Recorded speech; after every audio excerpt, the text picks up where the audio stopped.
अस्सलाम वालेकुम dear student. तो आज यहाँ पे हम थ्योरी ऑफ ऑटोमेटा में एक इंतहाई अहम टॉपिक डिस्कस करने जा रहे हैं और टॉपिक हमारे पास है ट्यूरिंग मशीन। तो ट्यूरिंग मशीन, इससे पहले हमने फाइनाइट ऑटोमेटा को डिटेल के साथ एक्सप्लेन किया था, इसके बाद पुश डाउन ऑटोमेटा। आज यहाँ पे बारी है ट्यूरिंग मशीन की। तो याद रखें कि जिस तरह हमारे पास फाइनाइट ऑटोमेटा एक एब्स्ट्रैक्ट मशीन है विथ 5 टपल्स, बिल्कुल तकरीबन उसी तरह ट्यूरिंग मशीन भी है। लेकिन पॉइंट नोट कर ले कि Turing machine push down automata और फाइनाइट ऑटोमेटा दोनों से पावरफुल है। अब इसका क्या मतलब है कि ये मोर पावरफुल है देन ट्यूरिंग फाइनाइट ऑटोमेटा और पुश डाउन ऑटोमेटा। तो आप लोगों को याद होगा कि हमारे पास फाइनाइट ऑटोमेटा के ज़रिए हम लैंग्वेज की स्ट्रिंग को स्पेसिफाई करते हैं कि ये स्ट्रिंग वैलिड स्ट्रिंग है कि नहीं। ऐसी लैंग्वेजेस भी हमारे पास आ सकती है कि जिसको फाइनाइट ऑटोमेटा डिफाइन ना कर सके। फिर उन लैंग्वेजेस को हम नाम देते हैं नॉन रेगुलर लैंग्वेज। तो नॉन रेगुलर लैंग्वेज के लिए फिर हम यूज़ करते थे पुश डाउन ऑटोमेटा, यानी पुश डाउन ऑटोमेटा के ज़रिए फाइनाइट ऑटोमेटा का काम भी हो सकता है और साथ साथ इससे बढ़कर काम भी हो सकता है। इसके बाद हमारे पास जो थर्ड मोस्ट पावरफुल है वो है ट्यूरिंग मशीन। तो इस ग्राफ का मतलब यह है कि ट्यूरिंग मशीन के जरिए हम पुश डाउन ऑटोमेटा का काम भी कर सकते हैं और फाइनाइट ऑटोमेटा का भी। तो ट्यूरिंग मशीन को ट्यूरिंग बेसिकली इसलिए कहते हैं कि 1936 में एक मैथमेटिशियन था जिसका नाम था एलन ट्यूरिंग। तो उन्होंने फर्स्ट ऑफ ऑल इसको डिफाइन किया था, इसको सजेस्ट किया था कि ये हमारे पास कुछ इस तरह काम करेगा।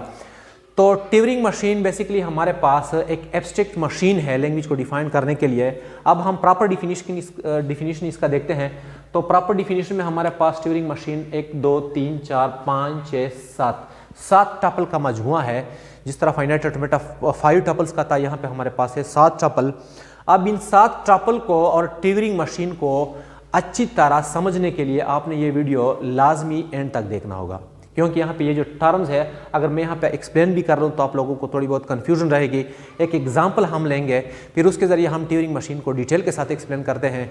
तो देखते जाएँ। अच्छा, ट्यूरिंग मशीन में हमारे पास यूज़ होता है एक टेप मेमोरी की फॉर्म में, जो कि हमारे पास होता है इनफाइनाइट टेप। अब इस टेप में हम किसी मखसूस स्ट्रिंग को चेक करने के लिए यहाँ पे डालेंगे कि ये किसी मखसूस लैंग्वेज का हिस्सा है कि नहीं।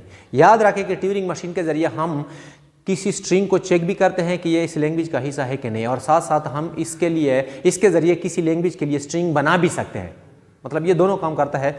ये हमारे पास चेकिंग का प्रोसेस भी करता है और प्रोड्यूसिंग का, या जिसको हम कहते हैं ये हमारे पास प्रोड्यूसर भी है, ये लैंग्वेज के लिए स्ट्रिंग जनरेट भी करता है। तो ये काम किस तरह करता है ज़रा देखते जाए। हमारे पास यहाँ पे होगा एक टेप। तो टेप में हम यहाँ पे हेड यूज़ करेंगे। ये जो हेड है ये राइट साइड पे भी मूव कर सकते हैं और लेफ्ट साइड पे भी मूव कर सकते हैं, और इस हेड की मदद से हम इस टेप के अंदर कुछ इंटर भी कर सकते हैं और यहाँ से कुछ उठा भी सकते हैं, जिसके लिए हम सिंपली वर्ड यूज़ करते हैं WR यानी राइट रीड, या सिंपली RW यानी रीड राइट। तो किस तरह काम होगा या ट्यूरिंग मशीन बेसिकली है क्या, तो थोड़ा सा वेट कर ले। एक एग्जाम्पल के जरिए हम एक एक पॉइंट यहाँ पे एक्सप्लेन करते जाते हैं। तो देखते जाएँ। सपोज हमारे पास एक लैंग्वेज है AN और BN, और यहाँ पे n हमारे पास greater than or equal to 1।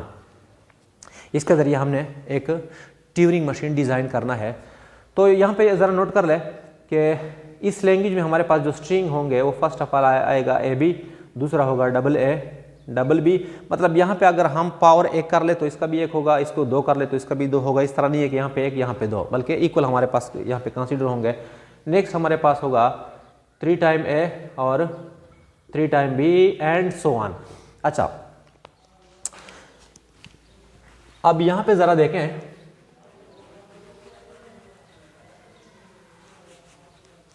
यहां पे हमने चेक करना है कि क्या ये वाला वर्ड इस लैंग्वेज का हिस्सा है कि नहीं है। तो ट्यूरिंग मशीन हमें किस तरह मतलब रिजल्ट देगा कि ये वैलिड है या इनवैलिड है। तो प्रोसेस को डिटेल के साथ देखते जाएं। सपोज हमने ये वाला स्ट्रिंग उठा लिया AA कि ये इस लैंग्वेज का हिस्सा है कि नहीं। तो फर्स्ट ऑफ ऑल ये स्ट्रिंग हम डालेंगे इस टेप के अंदर। किस तरह, इस तरह देखते जाएं। यहाँ पे A, यहाँ पे A, यहाँ पे B और यहाँ पे B। बाकी जो हमारे पास स्पेस है इसमें हमारे पास ब्लैंक, जिसको फिर हम डेल्टा भी यूज़ कर सकते हैं और ब्लैंक भी यूज़ कर सकते हैं एंड सो ऑन। अब देखें, हेड हमारे पास फर्स्ट ऑफ ऑल होगा ए पे। जब ए पे होगा तो प्रोसेस किस तरह होगा वो ज़रा तवज्जो से सुनिए। अगर हमारे पास हेड ए पे आ रहा हो तो इसको हमने रिप्लेस करना है एक नए सिंबल से। तो सपोज यहाँ पे मैंने एक्स यूज़ किया। हेड हमारे पास था फर्स्ट लेटर पे ए पे, और ए को रीड करने के बाद इसको रिप्लेस किया एक्स की मदद से। इसके बाद ये मूव करेगा राइट की जानिब। हेड हमारे पास ए पे था, उसको रिप्लेस किया एक्स की मदद से। हेड ने रिप्लेस किया, मतलब राइटिंग का ऑपरेशन किया, और ये मूव कर गया कहाँ पे, राइट साइड पे। तो राइट साइड पे अगर वही सिंबल आ रहा हो तो इसको यहाँ पे स्किप करना है, मतलब इसको इसी तरह रहने देना है और अपने आगे जाना है। हेड ने आगे जाना है तो हेड यहाँ पे गया। तो जब हेड यहाँ पे पहुँच गया तो अब दोबारा क्या करना है, तो इस बी को अब मतलब जब नया, ये हेड तब तक राइट साइड पे मूव करेगा जब तक कोई नया सिंबल सामने ना आ जाए।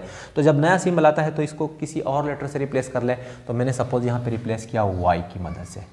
ये दो स्टेप क्लियर हो गए। इसके बाद अब ये आगे नहीं जाएगा, इसके बाद ये जाएगा लेफ्ट पे।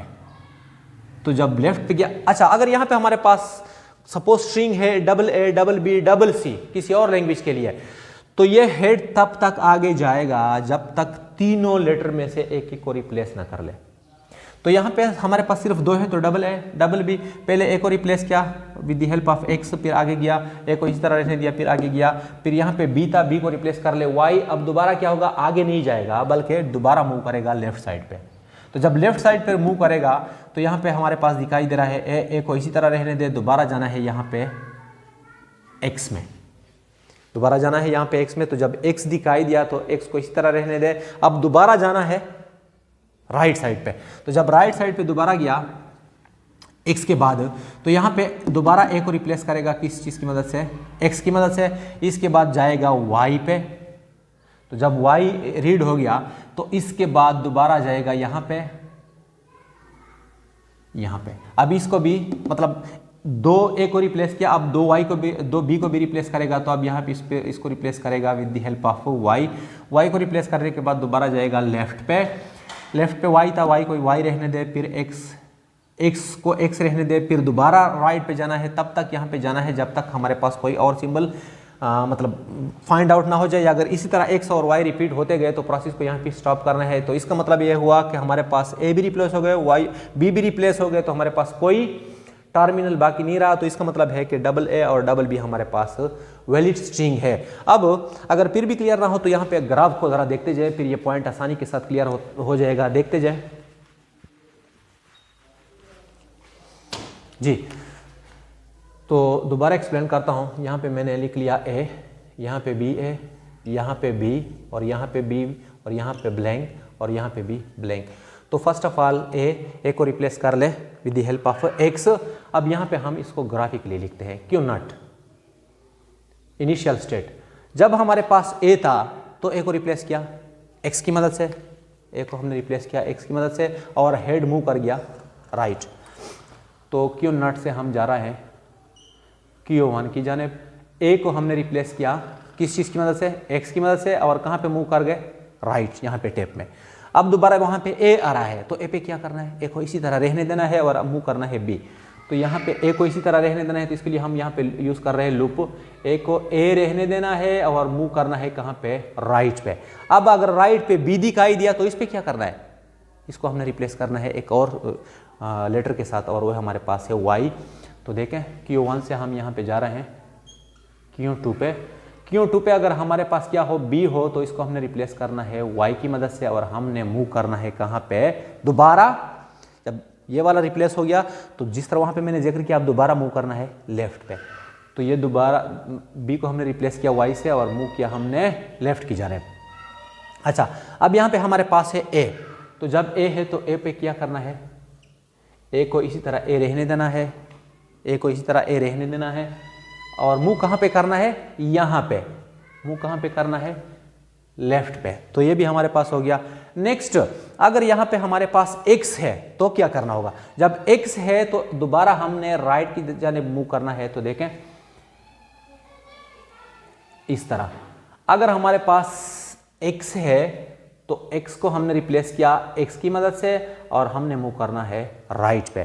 दोबारा हमारे पास क्या आ रहा है, x को x पे रिप्लेस किया और मूव किया, तो अब हेड यहाँ पे है, तो जब हेड यहाँ पे तो यहाँ पे क्या दिखाई दे रहा है, a, तो a को क्या करना है, रिप्लेस करना है with the help of x, तो a को रिप्लेस करना है with the help of x। अब यहाँ पे हमारे पास हो गया x, देखें हम यहाँ पे पहुँच गए। दोबारा x के बाद क्या करना है, राइट साइड पे जाना है।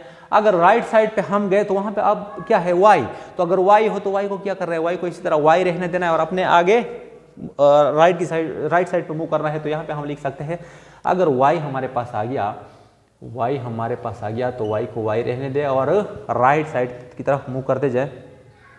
अच्छा, अब यहाँ पे दोबारा ज़रा देखें, यहाँ पे हमने y, यहाँ पे दोबारा हमारे पास आ गया b, तो b को रिप्लेस कर ले, y b को रिप्लेस कर ले किस चीज़ के साथ, y के साथ, और दोबारा कहाँ पे मूव करना है, लेफ़्ट पे, तो b y के साथ, और हमने मूव किया किसकी तरफ, लेफ्ट साइड पे, तो लेफ्ट पे हमारे पास दोबारा y है तो y को y रहने दे, y को y रहने दे और मूव करते जाए लेफ्ट को। तो यहाँ पे हम लिख सकते हैं y को y रहने दे और मूव कर ले लेफ्ट को। तो अब यहाँ पे आ गए तो x को x रहने दे और मूव कर ले राइट पे। यहाँ पे अब हम आ गए, तो जब हम यहाँ पे पहुँच गए तो अब यहाँ पे हम पहुँच गए, मतलब स्टेट में हम यहाँ पे पहुँच गए और यहाँ पे टेप में हम यहाँ पे है। तो y के लिए क्या करना है, y के लिए एक अलग सा यहाँ पे पाथ ड्रा करना है, y को y रहने दे यहाँ पे और इसको y से मतलब रहने दे और मूव कर ले राइट पे। तो यहाँ पे हमारे पास आ जाएगा क्यों 1 2 और यहाँ पे 3, y को y से रिप्लेस किया और हम मूव करते गए राइट पे। तो वहाँ पे दोबारा क्या है y, तो y को दोबारा क्या करना है, y पे रिप्लेस करना है या इसको इसी तरह रहने देना है, इसको हम कहते हैं इस तरह रहने देना है और मूव करना है राइट पे। तो हम यहाँ पे राइट पे गए तो वहाँ पे हमारे पास क्या था, ब्लैंक। तो जब यहाँ पे ब्लैंक आ रहा हो तो ब्लैंक को ब्लैंक रहने दे और अब यहाँ पे आप लेफ्ट पे भी जा सकते हैं और राइट पे भी जा सकते हैं और इसको हम एक्सेप्ट स्टेट भी कह सकते हैं और साथ साथ फाइनल स्टेट भी कह सकते हैं जी। अब इसी लैंग्वेज में यानी an और bn, इसमें हम एक और स्ट्रिंग चेक करते हैं ab, जो कि स्मॉलेस्ट स्ट्रिंग है with the help of this Turing machine. तो यहाँ पे हम एक टेप लेते हैं, टेप के अंदर हम 2 लेटर डालते हैं ab, यहाँ पे हमारे पास होगा ब्लैंक और यहाँ पे हमारे पास होगा ब्लैंक। तो वही प्रोसेस अगर हम a पे हो तो हमने किस चीज़ पे रिप्लेस करना है, x पे, इसको हमने रिप्लेस किया x और मूव करना है राइट पे। तो हम यहाँ पे आ गए। अब यहाँ पे जब आ गए तो हमारे पास है b, a तो नहीं है ना, y है, तो हमारे पास है b। तो b को हमने रिप्लेस किया किसकी मदद से, y की मदद से, तो इसको हमने रिप्लेस किया y की मदद से और हमने जाना कहाँ पे, लेफ़्ट। तो हम दोबारा यहाँ पे आ गए लेफ़्ट। अब यहाँ पे क्या है x, तो यहाँ पे हम पहुँच गए। तो यहाँ पे ना तो यहाँ पे x ना यहाँ पे है, बल्कि x हमारे पास है इस ट्रांजिशन पे। तो x को x रहने दे और राइट की तरफ मूव करते जाए, x को x रहने दे और मूव करते जाए यहाँ पे राइट की जानिब। तो यहाँ पे हम आ गए। अब नेक्स्ट हमारे पास है क्या, y। तो y के लिए ये वाला नहीं, ये वाला नहीं, ये वाला, y को y रहने दे और राइट की तरफ जाए। y को हमने y रहने दिया और राइट की तरफ गए। तो यहाँ पे हमारे पास आ रहा है ब्लैंक। यहाँ पे हम आ गए तो ब्लैंक, तो ब्लैंक को इसी तरह ब्लैंक रहने दे और यहाँ पे आप लेफ्ट और राइट दोनों पे जा सकते हैं और यहाँ पे हमारे पास स्ट्रिंग क्या हो गया, वैलिड हो गया। अब हम एक और स्ट्रिंग चेक करते हैं, देखते जाएं। यहाँ पे हम एक और स्ट्रिंग चेक करते हैं, AA B। कौन सा वाला, AA और सिंपली B। तो क्या ये इस लैंग्वेज के मुताबिक वैलिड स्ट्रिंग है, नहीं है। तो चेक करते हैं कि हमारा ट्यूरिंग मशीन इस पे काम करता है कि नहीं। तो यहाँ पे हमने लिख लिया A, यहाँ पे B, सॉरी यहाँ पे B A और यहाँ पे B, मतलब जो स्ट्रिंग था वो यहाँ पे हमने डाला। यहाँ पे क्या होगा, ब्लैंक, और यहाँ पे लास्ट में क्या होगा, ब्लैंक। तो देखते जाएं। फर्स्ट ऑफ ऑल हमारे पास हेड है हमारे पास A पे, तो ए रिप्लेस करेंगे x, ए रिप्लेस करेंगे x, राइट की तरफ जाएंगे। यहाँ पे हम आ गए। अब दोबारा यहाँ पे क्या है A, तो A को इसी तरह रहने दे, राइट की तरफ जाए, A को इसी तरह रहने दे, राइट की तरफ जाए। तो हम यहाँ पे आ गए। तो जब यहाँ पे आ गए तो यहाँ पे हमारे पास था B को हमने रिप्लेस किया y की मदद से और हम यहाँ पे जाएंगे लेफ्ट। तो यहाँ पे हमारे पास हो गया y और इसको मूवमेंट हमारे पास आ गया यहाँ पे A पे। तो यहाँ पे दोबारा ज़रा देखें, A हमारे पास है A और इसको हम इसके लिए हम जाएंगे लेफ़्ट पे। तो A और इसके लिए हम जाएंगे लेफ़्ट पे। तो यहाँ पे अब हम आ गए। अच्छा, तो इसके बाद यहाँ पे हमारे पास है x, तो x को x रहने दे और यहाँ पे मूव कर ले, x को x रहने दे और यहाँ पे मूव कर ले। तो इस यहाँ पे हम आ गए। तो जब यहाँ पे हम आगे देखें तो यहाँ पे हमारे पास आ रहा है a, x और r। तो ए को रिप्लेस कर ले किस चीज़ की मदद से, एक्स की मदद से, और मूव करते जाए राइट साइड पे। तो राइट साइड पे हम आ गए तो वाई वाई आर, तो देखें वाई को वाई ही रहने दे और चले जाएंगे यहाँ पे वाई को वाई रहने दे, और यहाँ पे हम कर गए ब्लैंक पे। तो देखें यहाँ पे ए के लिए ट्रांजिशन है, बी के लिए है, लेकिन यहाँ पे किसी ब्लैंक के लिए नहीं है। तो मीन्स कि ये जो स्ट्रिंग है इसके लिए हम यहाँ तक नहीं पहुँच पाए। तो कहने का मकसद ये हुआ कि डबल ए बी हमारे पास वैलिड स्ट्रिंग नहीं है। अब यहाँ पे ज़रा देखें, इसमें क्यों जो है ये तो इस स्टेट को ज़ाहिर कर रहा है, Q0, Q1, Q2, Q3, Q4 summation, या जिसको हम सिग्मा नाम देते हैं, ये रिप्रेजेंट करे किस चीज़ को, ए बी को, क्योंकि यहाँ पे हमारे पास स्ट्रिंग में ए और बी यूज़ हो रहा है। ट्रांजिशन सॉरी टा क्या है, यहाँ पे ये जो टेप है इसके अंदर हमने स्ट्रिंग डाला था डबल ए डबल बी, और इसके बाद हमने रिप्लेसमेंट की एक्स वाई। तो इस टेप के अंदर जो हम कुछ डालते हैं वो ख्वाह वो ए बी हो या जो इजाफी लेटर हो, तो इसको कंबाइनली हम नाम देते हैं टा। इसके बाद ट्रांजिशन का मतलब है कि जब हम एक स्टेट से किसी दूसरे स्टेट की तरफ जाते हैं।